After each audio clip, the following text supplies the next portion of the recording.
అన్న మీరు అక్కడ కూర్చోండి.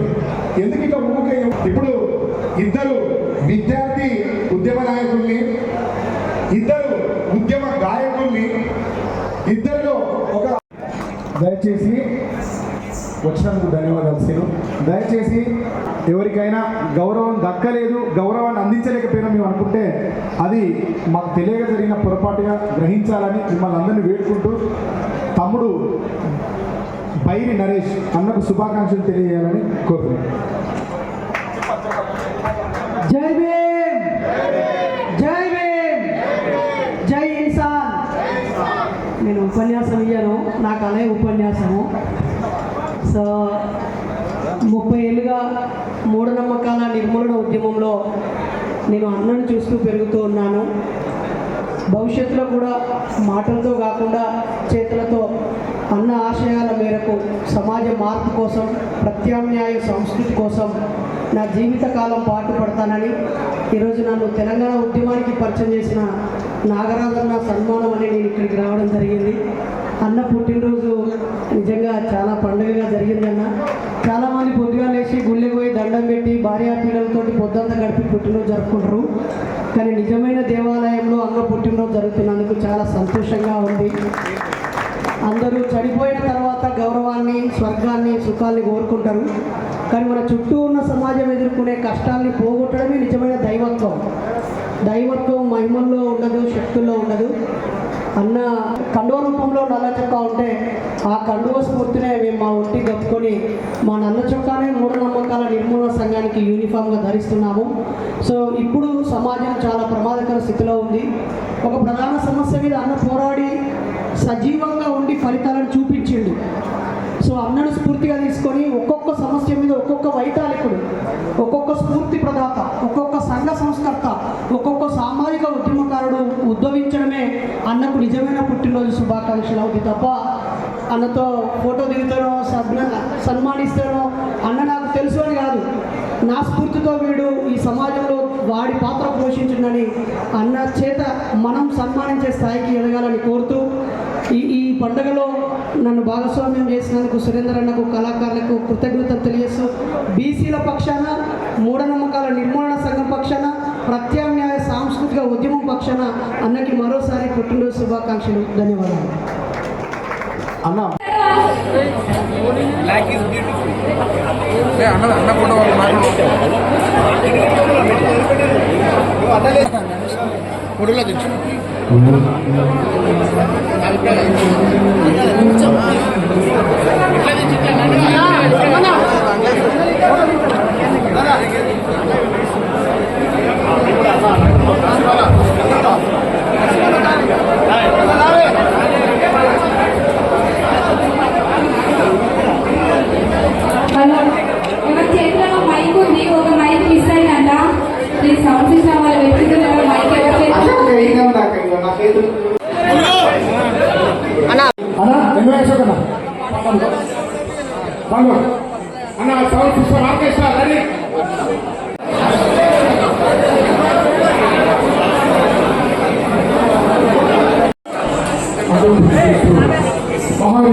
అయినప్పటికీ వర్ధమాన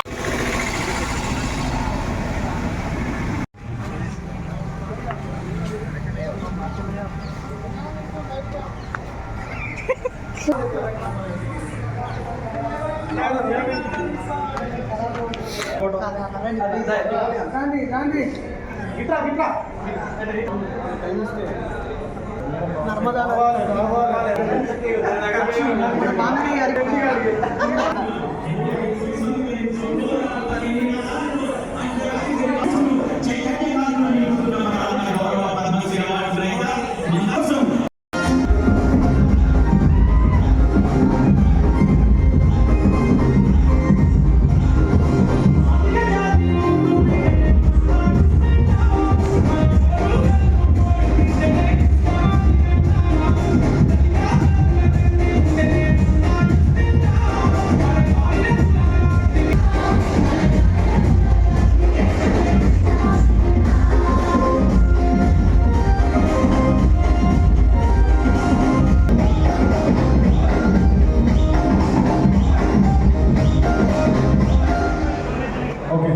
థ్యాంక్ యూ అన్న. ఇప్పుడు ఈ పాట ప్రకాశం జిల్లా ఇది మూడి గ్రామంలో పురుడు పోసుకున్నప్పుడు చంద్రప్ప గారు మార్నింగ్ 7 o'clock సంతోషపడ్డాం. నా అన్న జాతి బిడ్డలుగా మమ్మల్ని అందరినీ భవిష్యత్ కోసం పనిచేస్తాం తప్ప ఎవరిని అవమానించలేదు, ఎగిరి దంతేసి దూకేది అంతకంటే లేదు అనే విషయం గుర్తు చేస్తూ ఎక్కడ ఉన్నా కృష్ణన్న అండా కృష్ణన్న సపోర్టు న్యాయ ఎజెండా 30 ఏళ్లుగా సాగిన శ్రీ మందా కృష్ణ మాదిగన్న గారికి జన్మదిన శుభాకాంక్షలు. గట్టిగా చెప్పండి.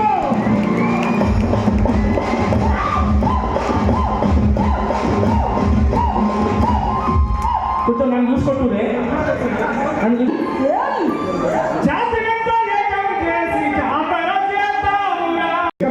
ఎట్లా ఈ వేదిక ఎన్నుకోమంటున్నాడు? సోమన్నకు గట్టిగా చేసేది వర్గాలు మీరు. గట్టిగా ఓఎస్ పెడతాం మీరు అంటే ఒకసారి. Thank you. ఇప్పుడు మన తెలంగాణలో ఉన్న ఒక గొప్ప సంస్కృతి, మట్టిని ముద్ద చేస్తే పాత్ర తయారవుతుంది. దాన్ని మట్టిని తడిపి తొక్కి ముద్ద చేస్తే అది ఒక పాత్ర అవుతుంది. అదే తెలంగాణ కొన్ని పూలను తెంపి కుప్ప చేస్తే బతుకమ్మ అవుతుంది. అట్లనే తెలంగాణలో ఉన్న కళలన్నింటినీ ఒక్క దగ్గర కూర్చితే ధూమ్ధామ్ అవుతుంది. అక్కడ కుండ తయారు చేసిన కుమ్మరి, తెలంగాణలో బతుకమ్మను తయారు చేసిన వ్యవసాయ క్షేత్రంలో పుట్టినటువంటి నేర్పరి, దాని తర్వాత తెలంగాణ కళలన్నింటినీ మాట అనుభవం పంచుకుంటుంది. రంగమ్మ, ఏ రామ్,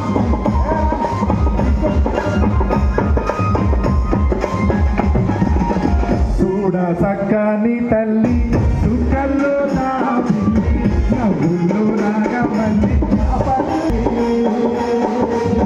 మళ్ళీ జన్మంటూ ఉంటే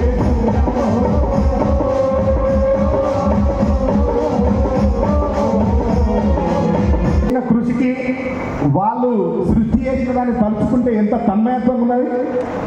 నాగరాజు అన్న అప్పుడెప్పుడో ఊరంతా జానపదం అని ఇప్పుడు యూట్యూబ్ ట్రెండ్ నడుస్తాను. ఆ ట్రెండ్ని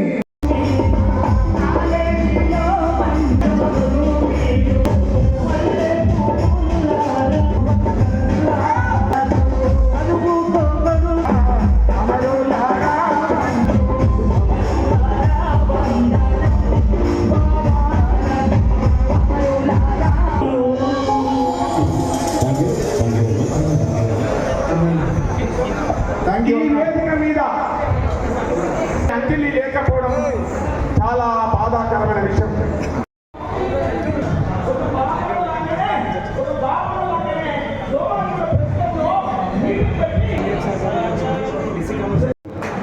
మనందరికీ పండగ దినం, మనందరి ప్రీతమ పెద్దన్న మందకృష్ణన్న పుట్టినరోజు సందర్భంగా తెలంగాణ నలుమూలల నుంచి వచ్చినటువంటి నా తోటి గాయకులకు, కవులకు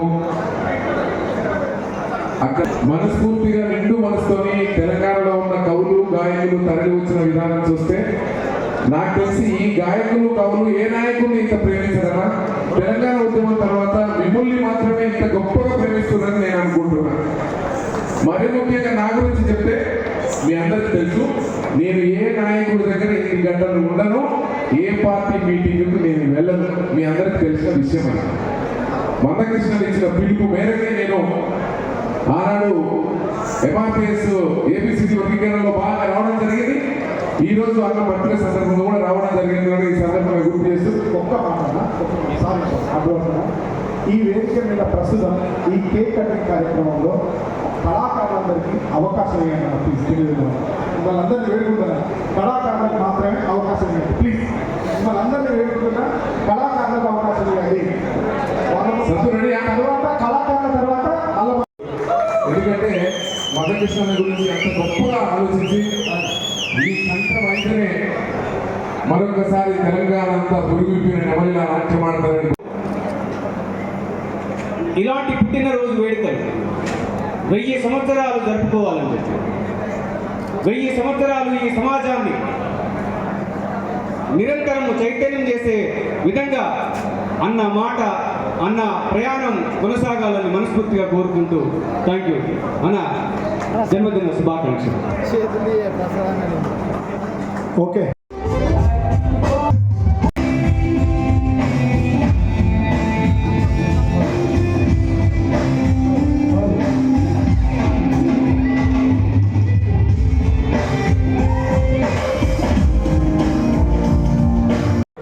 మనం ఒక ఫోటో దిగితే వాళ్ళకి ఒక ఇబ్బంది చాలా వెయిటింగ్ ఉంది అన్న దేవనా ఒక్క నిమిషం రామకృష్ణ